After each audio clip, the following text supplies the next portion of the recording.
आज हम करेंगे MCQ का second part on chapter real number. The first question is the smallest number whose prime factorization is of the form 2 raised to the power 2 into 3 raised to the power lambda into 5, where lambda is the positive integer is 1, 2, 20, 60. सबसे पहले question देखिए आप कि जो smallest number आपका prime factorisation का क्या होगा, जबकि एक लैम्डा जो है एक पॉजिटिव इंटीजर है, तो लैम्डा की वैल्यू ऐसी क्या छोटी से छोटी रखी जाए कि ये एक स्मॉलेस्ट नंबर आ जाए जिसका प्राइम फैक्टराइजेशन ये दिया हुआ है. तो सबसे पहले हमें यही देखना है कि लैम्डा की क्या वैल्यू रखें. लैम्डा की सबसे छोटी वैल्यू हमें, क्योंकि हमें मालूम है प्राइम फैक्टर्स में हमें क्या होते हैं कि इंटीजर्स रखने होते हैं, तो लैम्डा की वैल्यू अगर हम 0 रख देते हैं, अगर यहाँ 0 रख देते हैं तो क्या हुआ, ये 0 तो रखेंगे नहीं. 0 रखने पर क्या हो जाएगा, तो 3 रेज़ पावर 0 1 हो जाएगा. 1 प्राइम फैक्टर बचा ही नहीं, क्योंकि 1 प्राइम नंबर होता ही नहीं है. तो हम क्या करेंगे, लैम्डा की जगह सबसे छोटा नंबर हम 1 रखेंगे. 1 रखने पर क्या हो जाएगा, ये हो जाएगा 2 square into 3 raise power 1 into 5. ठीक है. तो smallest number whose prime factorization is of the form where lambda is the positive integer is 2 square into 3 into 5. 2 square is 4, 4 into 3 is 12, 12 into 5 is 60. So D is the correct answer. The number whose prime factorization is equal to the product of the smallest 3 odd prime numbers. The number whose prime factorization, question बहुत अच्छे से समझना है आपको. जो number है, number whose prime factorization is equal to the product of the smallest 3 odd primes. इस पहले तो सबसे पहले क्या करें, हम जो smallest 3 odd numbers हैं वो निकालते हैं हम. तो smallest 3 odd primes कौन से हैं, 3 है सबसे छोटा, फिर 5 है, फिर 7 है. इनका product of the smallest 3 odd numbers क्या हुआ, 3 into 5 15, 15 into 7 is 15 into 7 is 15 6 90 and 15 105. तो आंसर इज बी. ठीक है. The number whose prime factorization is equal to the product of the smallest 3 primes is 105. ठीक है. Clear. Next, the fundamental theorem of algebra states that every dash number can be expressed as the product of the prime uniquely. तो ये तो हमने बहुत अच्छे से किया है. फंडामेंटल थ्योरम ऑफ अलजेब्रा या fundamental theorem of arithmetic is the same thing. तो उसकी डेफिनेशन क्या कह रही थी, fundamental theorem of algebra states that every composite number can be expressed as the product of the primes uniquely. तो answer is B part. The fourth is which of the following is correct prime factorization of some composite number. कोई भी एक composite number है, उसका correct prime factorization क्या होगा, इसमें से आपको देखना है. तो A पार्ट तो correct prime factorization है ही नहीं, क्योंकि A जो 1 जो है 1 एक प्राइम नंबर है नहीं, और 4 भी एक प्राइम नंबर नहीं है. तो ये भी आंसर गलत हुआ. सेकंड सी में 1 आ गया, ये प्राइम नहीं है, तो ये भी गलत हुआ. इसमें सारे प्राइम है, प्राइम फैक्टर्स हैं, तो this one is the correct answer, क्योंकि प्राइम फैक्टराइजेशन में प्राइम्स होने ज़रूरी हैं फैक्टर्स का. ठीक है. Next is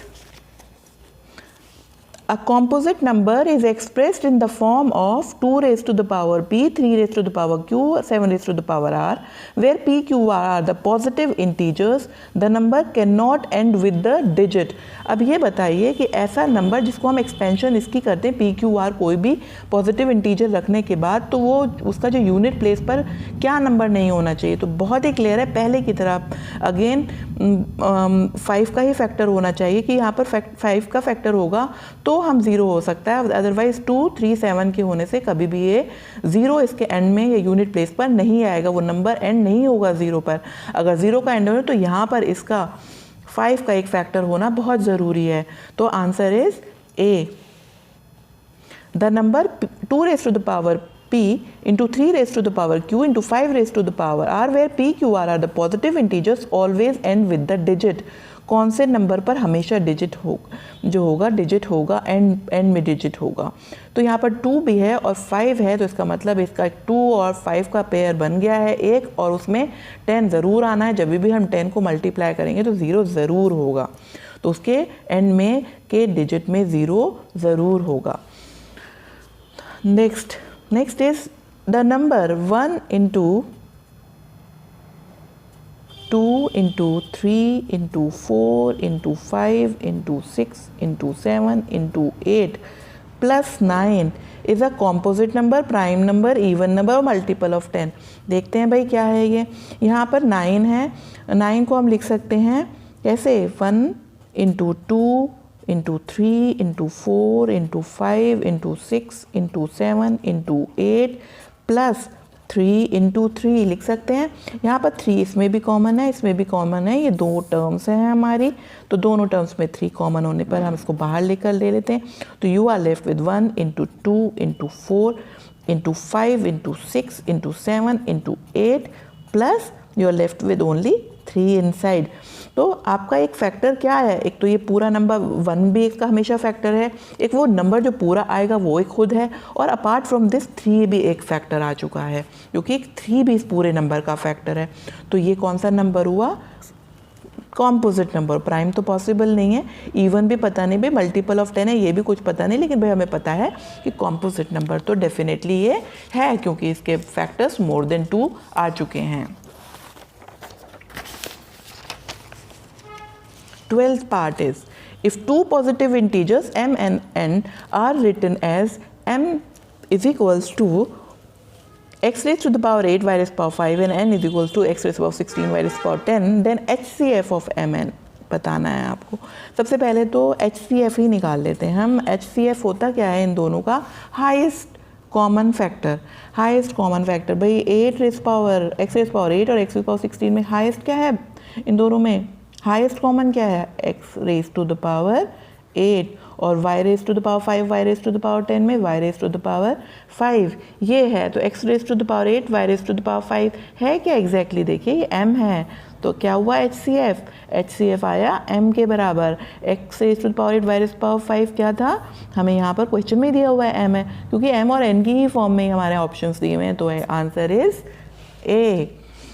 the natural number 1 is, अब 1 के बारे में देखिए क्या क्या दिया हुआ है, उसमें से हमें एक चूज़ करना है। 1 a prime number, a composite number, a prime as well as a composite number, neither prime nor composite number. नहीं भाई प्राइम तो ये होता ही नहीं है, कॉम्पोजिट भी 1 प्राइम नहीं है, तो prime as well as composite तो होगा ही नहीं, इतना प्राइम है ना कॉम्पोजिट है, तो answer is D, neither prime nor composite. The product of HCF and LCM of the smallest odd prime number and the smallest odd composite number is this। तो सबसे पहले तो नंबर देखते हैं कि कौन से नंबर की बात कर रहा है। तो स्मॉलेस्ट ऑड प्राइम नंबर क्या होता है, स्मॉलेस्ट भी हो, ऑड भी हो, प्राइम भी हो, तो वो क्या है 3 है। And the smallest odd composite है, स्मॉलेस्ट है, ऑड है लेकिन कॉम्पोजिट है, 9 ऐसा नंबर है जो कि सबसे छोटा भी है और लेकिन ऑड है और कॉम्पोजिट भी है। तो LCM HCF और LCM का क्या प्रोडक्ट निकालना है, तो हमें ये रिलेशन इसमें यूज़ करना है, हमें पता होता है HCF into LCM is equals to product of number, पता है ना, बहुत बार कर चुके हैं प्रोडक्ट ऑफ नंबर्स। तो प्रोडक्ट नंबर्स हमने निकाले, तो product of number is 3 into 9 is 27, तो answer is D. The product of HCF and LCM, देख लीजिए HCF into LCM product of numbers are 9 and 3, तो 9 3 का प्रोडक्ट हमने 27 डायरेक्टली इस फॉर्मूले को यूज़ कर निकाल लिया। Next is 15, the value of HCF into LCM of the number 50 and 20। बहुत ही सिंपल है, बहुत ही ज़्यादा, सिर्फ आपको क्या पता होना चाहिए कि HCF into LCM is the product of number, सिर्फ ये पता होना चाहिए, ये बहुत सिंपल है।